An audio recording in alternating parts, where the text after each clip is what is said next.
आज की क्लास में हम पीरियोडिक टेबल पार्ट 2 के एस ब्लॉक के एलिमेंट्स को एक्सप्लेनेशन कर रहे हैं। सबसे पहला प्रश्न है कि इन्हें एस ब्लॉक के तत्व क्यों कहते हैं। ठीक है, तो यहाँ पर आंसर आता है कि इनके जो विभेदी इलेक्ट्रॉन्स है इन एलिमेंट्स के वो एस उपकोष में प्रवेश करते हैं। इनके विभेदी मीन्स अंतिम इलेक्ट्रॉन्स एस उपकोष में प्रवेश करते हैं, इसलिए इन्हें एस ब्लॉक के तत्व कहा गया है। जैसा कि आपने पहले देखा होगा कि आवर्त सारणी को 4 block S P D F इस 4 ब्लॉक में डिवाइड किया है। तो ये एस ब्लॉक के अंतर्गत 2 समूह रखे हैं, प्रथम समूह और द्वितीय समूह। अब यहाँ इन पर हम देख रहे हैं कि hydrogen, lithium, sodium, potassium, rubidium, caesium और फ्रेंसियम ये प्रथम समूह के तत्व हैं। इन्हें क्षार धातुएं कहते हैं। हाइड्रोजन को छोड़कर, हाइड्रोजन गैस है, ये धात्विक तत्व नहीं है। लिथियम से लेकर फ्रेंसियम तक ये क्षार धातुएं कहते हैं, इनका नाम है। और क्षार धातु ये प्रबल क्षारीय हाइड्रोक्साइड बनाती है। इनके हाइड्रोक्साइड जो होते हैं जैसे LiOH, lithium hydroxide, NaOH, sodium hydroxide, potassium hydroxide, इस तरह से ये प्रबल क्षारीय हाइड्रोक्साइड बनाती है। ठीक है, यहाँ हम देख रहे हैं इन तत्वों में से आवर्त सारणी के जो तत्व हैं उनमें से जैविक महत्व के बहुत सारे तत्व हैं। कई तत्व हमारे शरीर में पाए जाते हैं। उनमें से सोडियम और पोटेशियम ये आयन के रूप में होते हैं। सोडियम आयन और पोटेशियम आयन ह्यूमन बॉडी में एक युवा स्वस्थ व्यक्ति में लगभग 90 ग्राम सोडियम होता है। लगभग 90 ग्राम सोडियम। Na की मात्रा 90 ग्राम। ठीक है, और पोटेशियम आयन जो आयन के रूप में है, पोटेशियम आयन लगभग 170 ग्राम। एक युवा स्वस्थ व्यक्ति में इतना ग्राम मात्रा तक रहती है इनकी सोडियम और पोटेशियम की। ये जो सोडियम आयन है, सोडियम और पोटेशियम एक पंप चलता है, सोडियम पोटेशियम पंप के नाम से ये शरीर में काम करते हैं। ठीक है, सोडियम जो आयंस है Na+ आयंस, ये हमारी सेल के अंदर जो ब्लड प्लाज्मा है उसका घटक होता है। ठीक है, पोटेशियम आयन नर्व सेल, हमारी तंत्रिकाओं के सिग्नल है ना, इनको कंट्रोल करता है। इसके अलावा शुगर और एमिनो एसिड इनकी मात्रा को भी कंट्रोल करते हैं ये। और K+ ion, potassium ion enzyme activator के रूप में कार्य करते हैं, तो एंजाइम को सक्रिय करते हैं। तो हमारे शरीर में इन तत्वों का बहुत महत्वपूर्ण रोल है। ये प्रथम समूह के तत्व सोडियम और पोटेशियम आयन। ठीक है, इसके अलावा अगर हम इन पर देखें तो ये प्रबल धन विद्युतीय तत्व है। यहाँ जो लिख रखा है ये इनकी इलेक्ट्रोनेगेटिविटी है, मींस विद्युत ऋणात्मकता। ये विद्युत ऋणात्मकता ऊपर से नीचे आने पर घटती है। यहाँ पर 0.9 यानी सबसे कम ऋण विद्युतीय तत्व है प्रथम समूह के तत्व, जिनमें से सीजियम सबसे कम ऋण विद्युतीय तत्व है। Cs अर्थात ये कम ऋण विद्युतीय है, मींस ये प्रबल धन विद्युतीय है।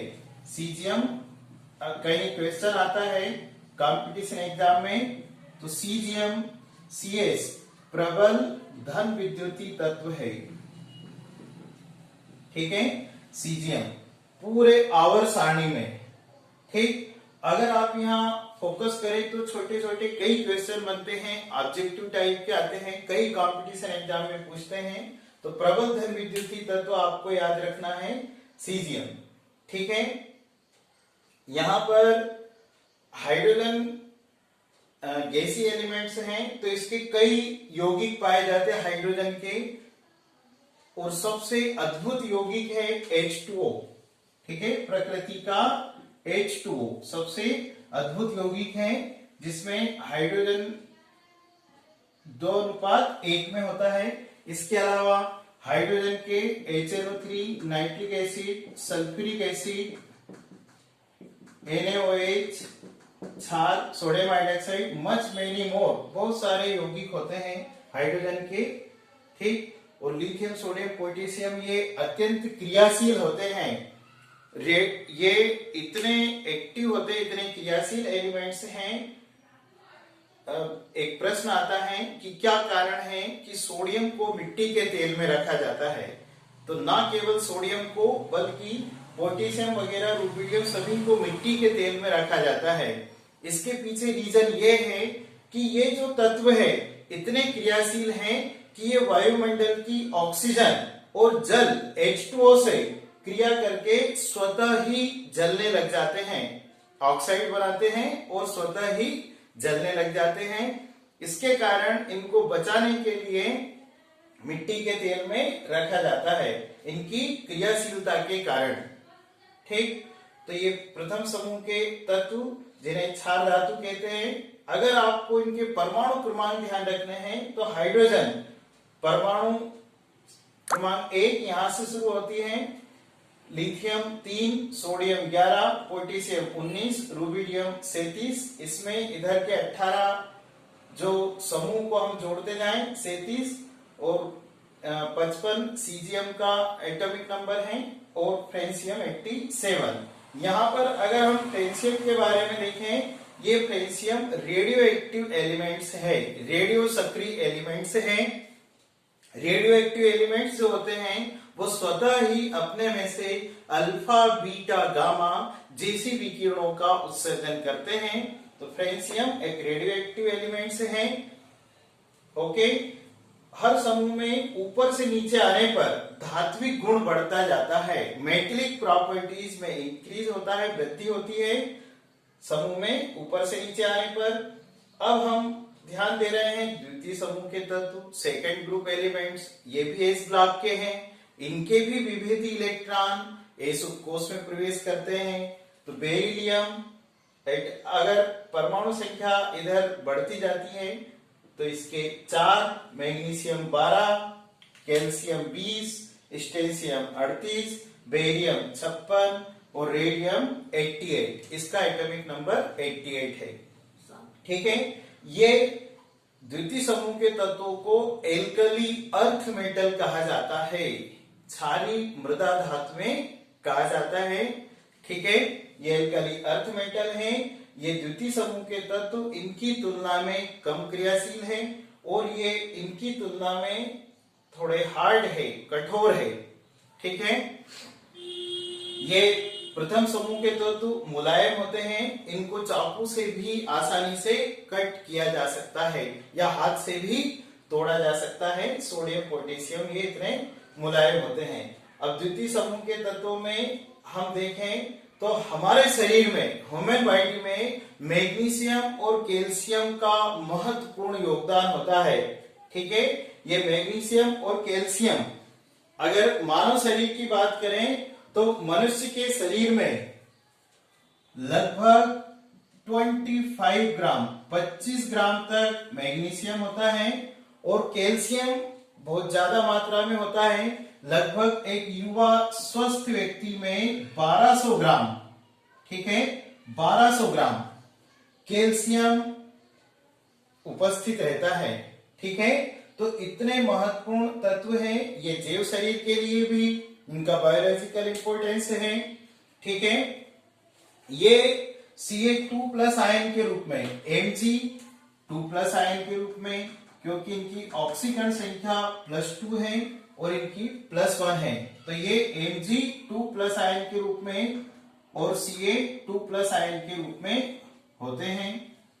ठीक है, कैल्शियम आयन जो होते हैं, कैल्शियम आयन हमारे रक्त का थक्का जमने के लिए, ब्लड क्लॉटिंग के लिए महत्वपूर्ण है। ठीक है, और इसके अलावा कैल्शियम मनुष्य के शरीर में बोन्स, अस्थियां और दांतों के लिए अत्यंत आवश्यक घटक है। लगभग हमारे दांतों का 99% कैल्शियम पाया जाता है। ये कैल्शियम इंपॉर्टेंस एलिमेंट्स है जैव शरीर के लिए। इसके अलावा हमारे ब्लड प्लाज्मा सेल के घटक हैं, उनके Mg2+ आयन। मैग्नीशियम जो होता है ये पौधों में जो क्लोरोफिल होता है, पौधों की पत्तियों में क्लोरोफिल का भी अत्यंत आवश्यक घटक है। प्लांट क्लोरोफिल में मैग्नीशियम पाया जाता है। ठीक है, तो ये इनका इंपॉर्टेंस है एलिमेंट्स का जैव शरीर में, वनस्पतियों में, पूरे ब्रह्मांड में जितने भी यौगिक बने हैं, जितने भी कंपाउंड बने हैं, वो आवर्त सारणी के इन्हीं तत्वों से मिलकर बने हैं। यहाँ पर यही तत्व लाखों तरह के यौगिकों का निर्माण करते हैं। ठीक, तो आज के हमारे क्लास में एच ब्लॉक एलिमेंट्स को समझाया है। तो ध्यान रखें, ये क्षार धातु और ये क्षारीय मृदा धातु कहलाते हैं। ठीक है, फिर यहाँ पर बेरियम की बात करें हम। बेरियम जो होता है कि आतिशबाजियों में जो पटाखे वगैरह होते हैं, उनमें डिफरेंट टाइप के कलर, जो कलरफुल कलर बनते हैं, उसमें बेरियम का योगदान होता है। ठीक, तो ये एलिमेंट्स हैं। ये भी समूह में ऊपर से नीचे आने पर इनके मेटेलिक प्रॉपर्टीज बढ़ती जाती हैं। और रेडियम यहाँ पर रेडियो सक्रिय एलिमेंट्स हैं, रेडियो एक्टिव एलिमेंट्स होता है रेडियम। यहाँ पर ये जो नीचे नीचे के दोनों एलिमेंट्स रेडियो सक्रिय एलिमेंट्स हैं। ठीक, एस ब्लॉक के अंतर्गत आते हैं। और आगे इनके जो पी ब्लॉक एलिमेंट्स हैं, जो समूह 13 से लेकर 18 तक होते हैं, तो अगली क्लास में हम उनको समझाएंगे। तो आप लोगों को इनकी विद्युत ऋणात्मकता, इनके एटॉमिक नंबर और एटॉमिक मास ध्यान रखना है। ठीक है, और इनका इंपॉर्टेंस। तो आज की वीडियो में इतना है। अगर आपको आज की क्लास से कोई एक भी चीज, नई चीज आप सीख पाते हैं, तो हमारे लिए बहुत गर्व की बात है। तो आप ये वीडियो देखें, और अगर आपको लगता है कहीं ना कहीं कोई नया नॉलेज है, तो आप उसे लाइक करें। थैंक्स।